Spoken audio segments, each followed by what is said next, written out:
Tem uma coisa que você faz todos os dias, provavelmente agora mesmo, que está corroendo sua força mental por dentro. E o pior, parece completamente inofensiva. Não é o inimigo que te traiu, não é o chefe que te desrespeitou, não é a situação que desmoronou. É algo muito mais próximo, muito mais íntimo e por isso muito mais perigoso. É a voz dentro da sua própria cabeça que negocia com a fraqueza toda vez que o momento exige força, que encontra uma justificativa para não agir, que convence você de que reagir é o mesmo que responder, que evitar é o mesmo que escolher, que esperar é o mesmo que planejar. Essa voz tem um rosto, tem os seus traços. E enquanto você procura o inimigo lá fora, ele opera aqui dentro sem encontrar resistência. Hoje isso muda. Fica até o final, porque o que vem nos próximos minutos é desconfortável de ouvir, mas é exatamente o que você precisava escutar há muito tempo. Os estoicos tinham um conceito que chamavam de o adversário interior. Não era metáfora, era diagnóstico. Marco Aurélio, o homem mais poderoso do mundo na sua época, governador de um império que se estendia por continentes, escrevia no seu diário pessoal exercícios diários de vigilância sobre si mesmo. Não sobre os inimigos externos, sobre os seus próprios padrões de pensamento, suas tendências ao desvio, suas fraquezas disfarçadas de conforto. Ele sabia que nenhum exército romano poderia derrotá-lo, tanto quanto ele mesmo poderia se deixasse a mente sem governo. E essa percepção, 2000 anos atrás, continua sendo a verdade mais ignorada do desenvolvimento humano. O seu maior obstáculo tem o seu próprio nome. Mas antes de continuar, quero que você pare por um segundo e pense honestamente. Quantas vezes você colocou a culpa da sua situação em algo ou alguém externo? No mercado, nas circunstâncias, nas pessoas que não te apoiaram, no momento que não foi favorável? Não estou dizendo que esses fatores não existem. Estou dizendo que enquanto você os coloca no centro, você retira de si mesmo o único poder que realmente tem. O poder de responder de forma diferente. Epicteto, que nasceu escravo e nunca teve nada que o mundo considera poder, dizia que a liberdade não é a ausência de correntes externas, é a ausência de correntes internas. E as correntes internas são as mais difíceis de ver, porque foram construídas ao longo de anos de hábito, de narrativa repetida, de padrões que você aprendeu e nunca questionou. Comente aqui agora. Qual é a desculpa que você mais usa para não mudar? Não precisa ser elaborado. Uma palavra já diz muito, porque a resposta que vai aparecer aí não é só uma desculpa, é uma das correntes. Agora vou te mostrar como esse inimigo interno opera, e vai ser incômodo, porque você provavelmente vai se reconhecer. A primeira forma é a mais silenciosa de todas, a comparação constante. Você abre o telefone, vê alguém com o resultado que você quer, e em frações de segundo, a sua mente começa o trabalho de destruição. Ou você se sente inferior e isso gera paralisia. Ou você se sente ameaçado e isso gera ressentimento. Em nenhum dos dois casos você age, em nenhum dos dois casos você cresce. Você simplesmente consome energia mental em uma batalha completamente inútil com uma realidade que não é a sua. Sêneca escreveu: a maior parte do sofrimento humano é imaginária, e a comparação é a forma mais produtiva de sofrimento imaginário que existe. Você sofre pelo que o outro tem, que nunca foi seu.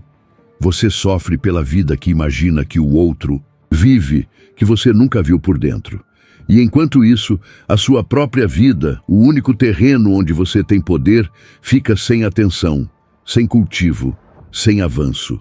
A segunda forma que o inimigo interno usa é mais traiçoeira ainda, porque se disfarça de virtude. Chama-se ruminação. E o mundo moderno chama de reflexão.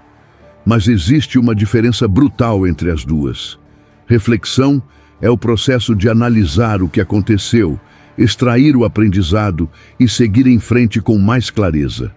Ruminação é ficar passando o mesmo filme, revivendo o mesmo erro, a mesma mágoa, o mesmo momento de humilhação, sem sair do lugar.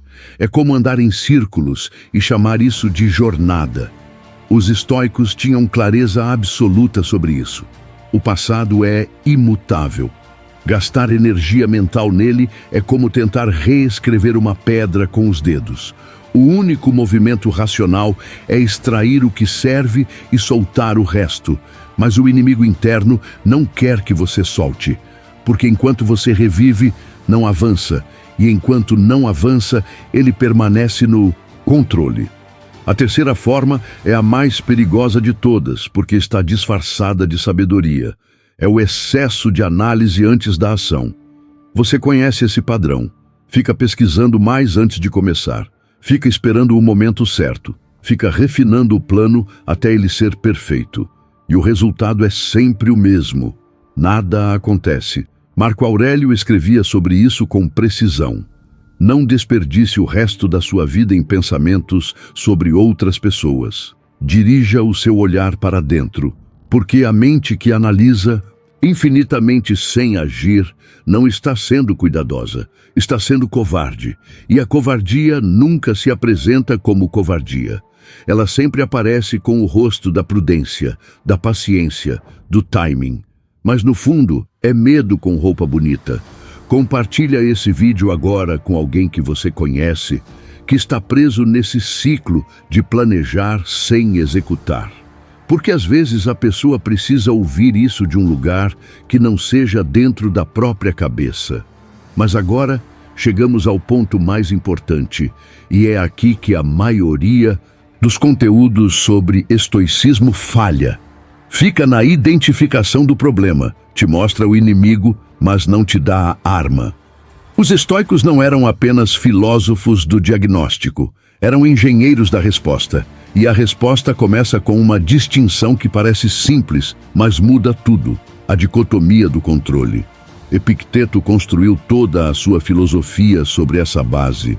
Existe o que depende de você, e existe o que não depende de você. E a maioria do sofrimento humano vem de gastar energia nas coisas que não dependem de você, enquanto negligencia exatamente as que dependem. O que não depende de você, o que as pessoas pensam de você, o resultado final de qualquer empreitada, o comportamento dos outros, as circunstâncias externas, o passado.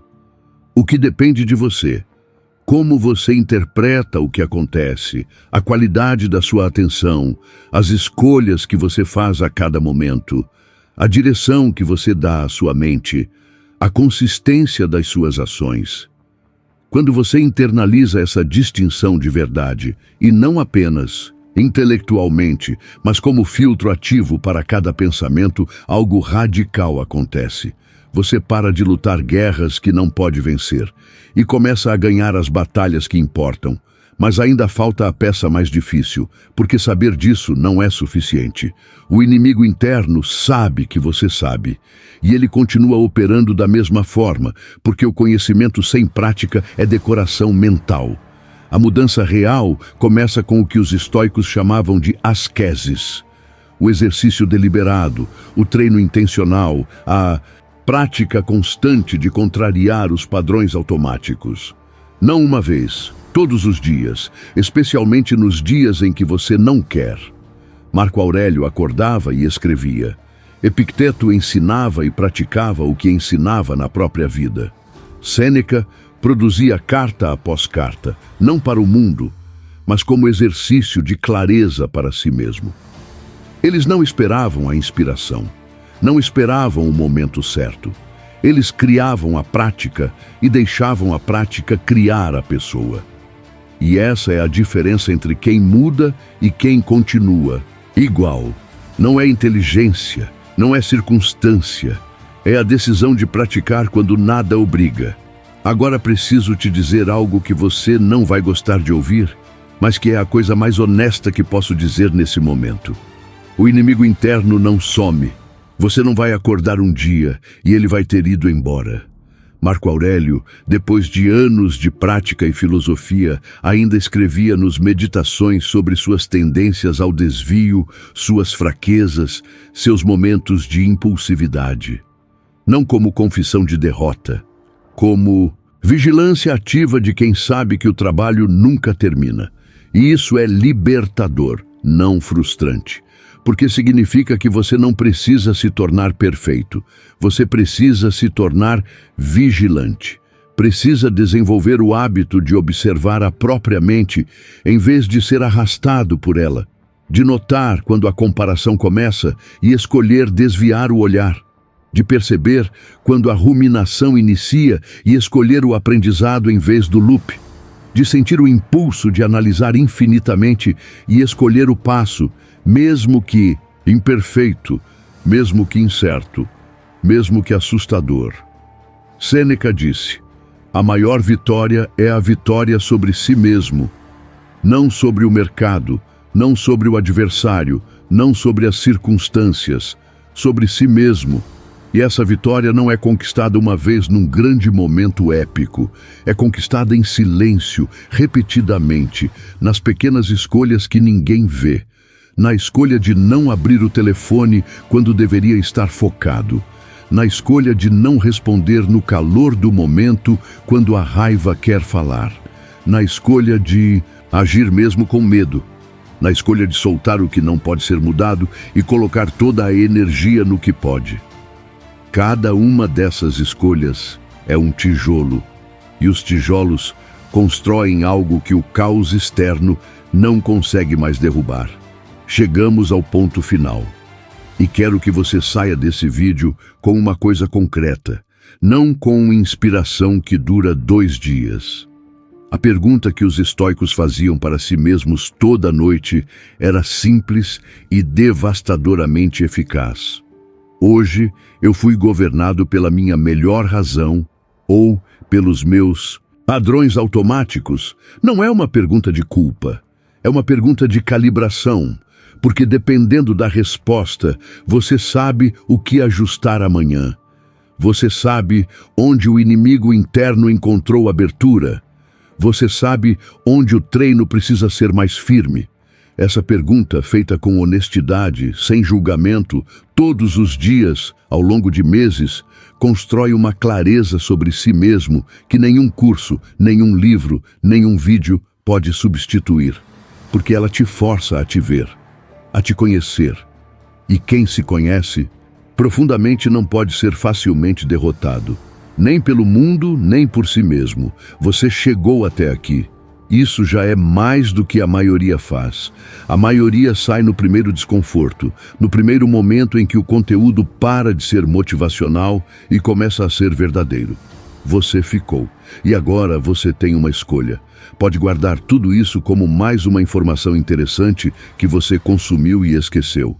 Ou pode pegar uma coisa, só uma, do que foi dito aqui, e aplicar ainda hoje. Qual é a sua corrente mais forte? A comparação, a ruminação, o excesso de análise? Escolhe uma. E toda vez que ela aparecer hoje, você a nomeia em silêncio. Você não precisa eliminá-la de imediato. Precisa começar a vê-la.